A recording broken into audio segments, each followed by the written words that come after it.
So the type of question we want to address now is something of the form, how many ways can I distribute 12 pieces of candy to 3 of my friends? Okay? And so this question is, the setup is usually called stars and bars. In future classes you will take, you'll also hear this setup referred to as balls and bins. Okay, especially if you, like when you get to a probability portion of the course, the idea of balls and bins and calculating certain probabilities with that will be very prevalent. Cool. So the problem, how many ways can I distribute 12 pieces of candy to 3 of my friends? Here you have 12 stars or items, right? I have 12 pieces of candy, and that's what I sort of want to distribute. And I have 3 friends, so I can think of this as having 2 bars or separators. Okay? So I write this little diagram where I have 12 stars and 2 vertical lines, right? And what this setup represents is friend 1 getting 2 pieces, so everything to the left of the first bar. Then in between the first and second bar represents the amount of candy that friend 2 gets. And after the second bar, it represents, the amount of candy that friend 3 gets. Is that clear? So that's what this setup looks like. Okay? And it's not necessary that we only have 2 bars. You could have 100 bars if you want. Is that clear? And so the second setup represents what it would look like if friend 1 gets 1 piece, right? Because there's one thing to the left of the leftmost bar. Friend 2 getting 0 pieces because there's nothing in between those 2 bars. And friend 3 getting the remaining 11. Is that clear? So we're okay with interpreting this diagram. So now what we want to do is determine the number of permutations of this diagram. Because for each permutation of this diagram, we have one setup of candy distributions, right? So we have 12 stars, 2 bars, and the number of ways to arrange 12 stars and 2 bars is, well, one way to look at it is 14 factorial, because there's 14 characters in total, and then I have to divide by the number that repeat. Just like in Mississippi, M-I-S-S-I-S-S-I-P-P-I, we had 11 factorial, and then divided by the number of repeating characters, factorial, right? So I divided by 4 factorial, 4 factorial, and 2 factorial. I can think of this as the same problem. I have 14 characters, so I have 14 factorial. I have 12 repeated stars, so I divide by 12 factorial. Then I have 2 repeated bars, so I divide by 2 factorial. Another way of thinking about this is I have 14 characters in total. Choose 2 of them to be bars. And by default, the remaining 12 will be stars. Equivalently, I can say I have 14 characters, choose 12 of them to be stars, and the remaining 2 will be bars. But either way, for this situation with 12 stars and 2 bars, the number of total arrangements, and therefore the number of total ways to give 12 pieces of candy, distribute that amongst 3 people, is 14 choose 2. Okay? Are there any questions with what we've talked about so far? How this ends up being 14 choose 2.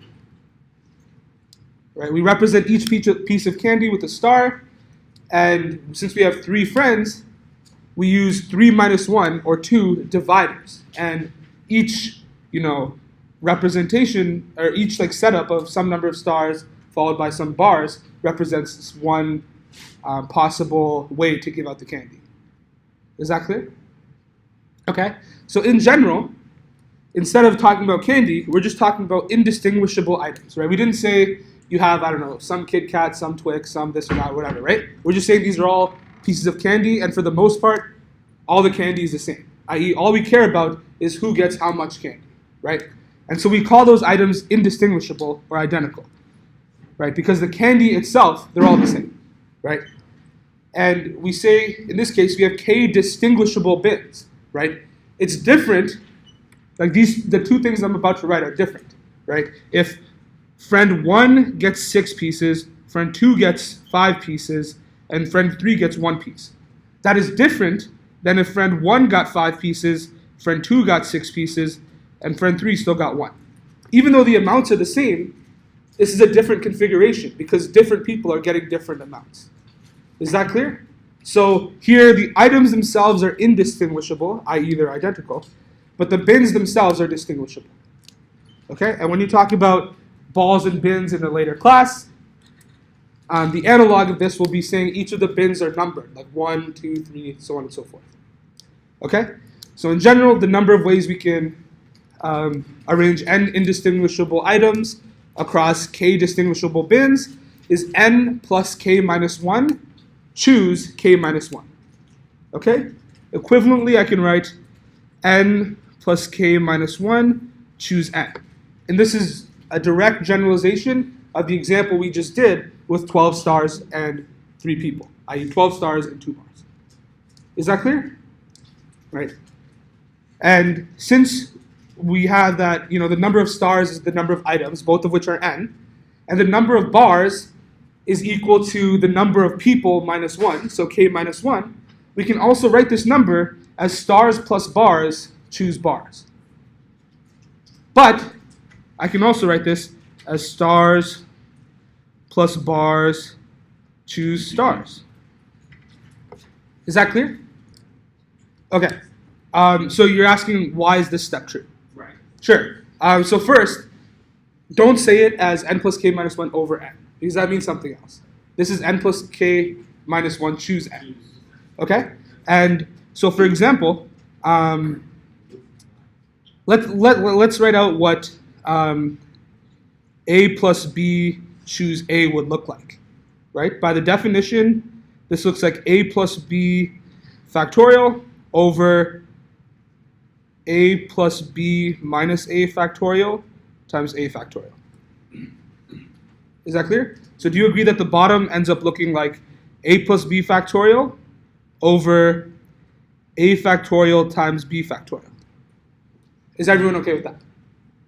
But this is the same as a plus b choose b. Is that clear? So if I did the expansion for a plus b choose b, I would end up with the exact same expression. And what we did there, both for stars plus bars choose bars, and for the n plus k minus 1 choose k minus 1, I did the exact same thing.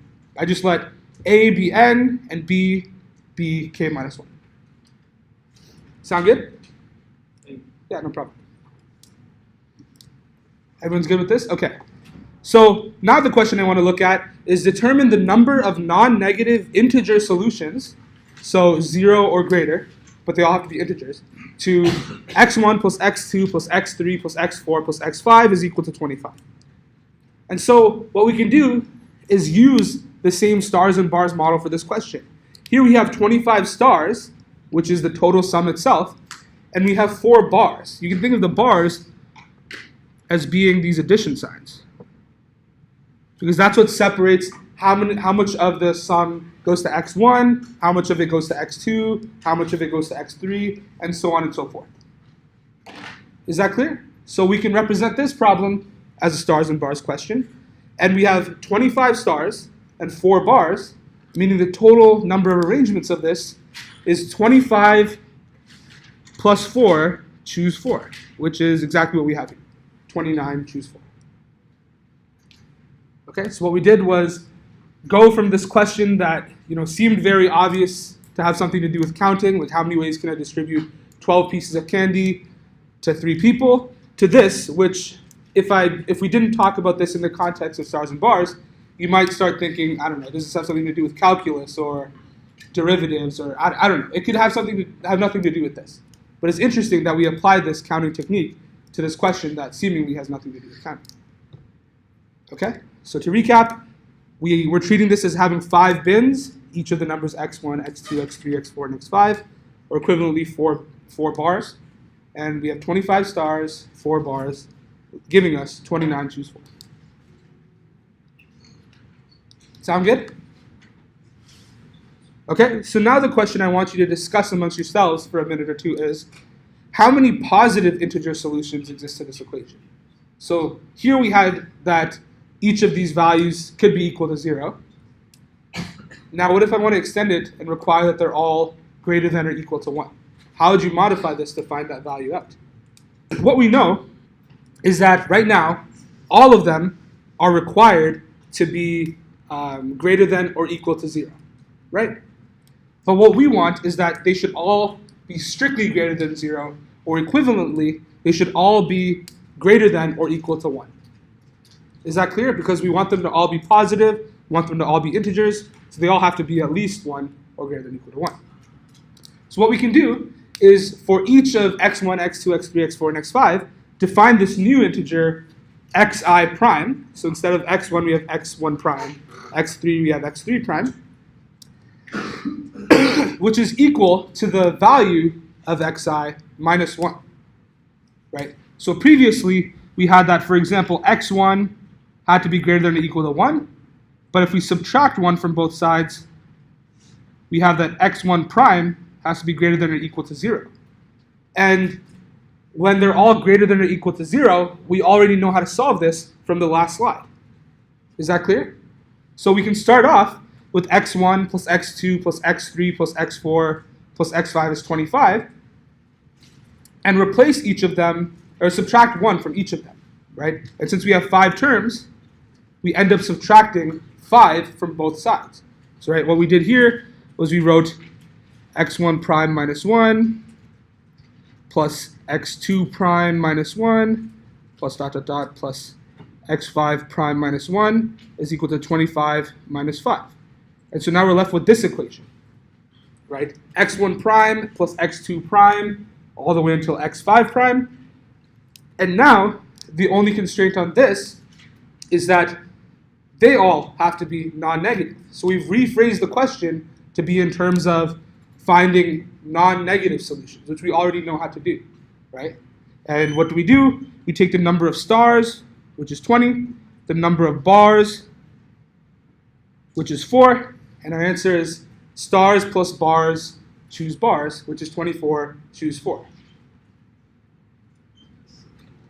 Is that clear? So what we did, again, was before we had a situation where each of our values are greater than or equal to 0, but now we want to require that they're all greater than or equal to 1. We can modify the problem by subtracting 1 from each of our variables, redefining them, and rewrite the problem so that these new modified variables all can be non-negative.